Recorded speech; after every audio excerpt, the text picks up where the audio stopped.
Hello friend, good afternoon. কেমন আছো তোমরা সবাই? আশা করছি তোমরা সব খুব ভালো আছো। আজকের ব্লগটা আমি বিকেল 4টে থেকে শুরু করলাম। আমি লিপিকা, আর আমার লিপিকার লাইফস্টাইলকে তোমাদের অনেক স্বাগত। তো আজকে হচ্ছে বিকেল 4টে থেকে শুরু করলাম এই কারণে ব্লগটা, কারণ আমি ছেলেকে নিয়ে খেলতে যাচ্ছি, মানে খেলাতে নিয়ে যাচ্ছি। ও হচ্ছে ফুটবল খেলে, আর ও ফুটবলটা খেলতে খুব পছন্দ করে বলে ওকে আমরা ফুটবলটায় ভর্তি করিয়েছি। অনেক দিন হয়ে গেল, প্রায় 1 বছর হয়ে গেল ওকে নিয়ে ফুটবলে যাই।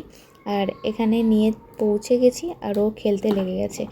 আর এখান থেকে আমাদের যাওয়ার কথা আছে হচ্ছে আমার মায়ের বাড়ি, মানে আমার বাপের বাড়ি।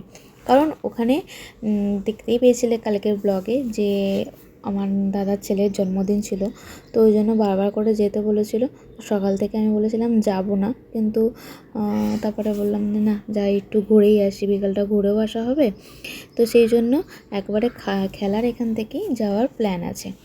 তো বাপি বলেছে একেবারে খেলার ওখান থেকে দিয়ে আসবে, আর চলেও এসেছি একেবারে ডাইরেক্ট, মানে খেলার মাঠ থেকে বাপের বাড়ি। আর এখানে সব গিফটগুলো আনবক্সিং করা হচ্ছে।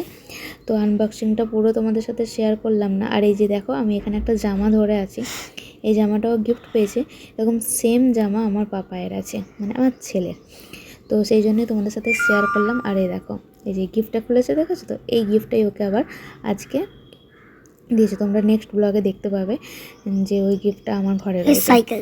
তো এখন ওর সাইকেল নিয়ে দুজনে মিলে খেলা করছে। তো চলো, আজকে একটা ছোট্ট করে তোমাদের কাছে ব্লগ দিলাম, মিনি ব্লগ।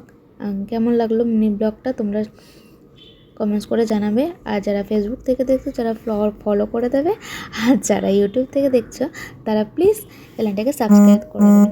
তো টাটা।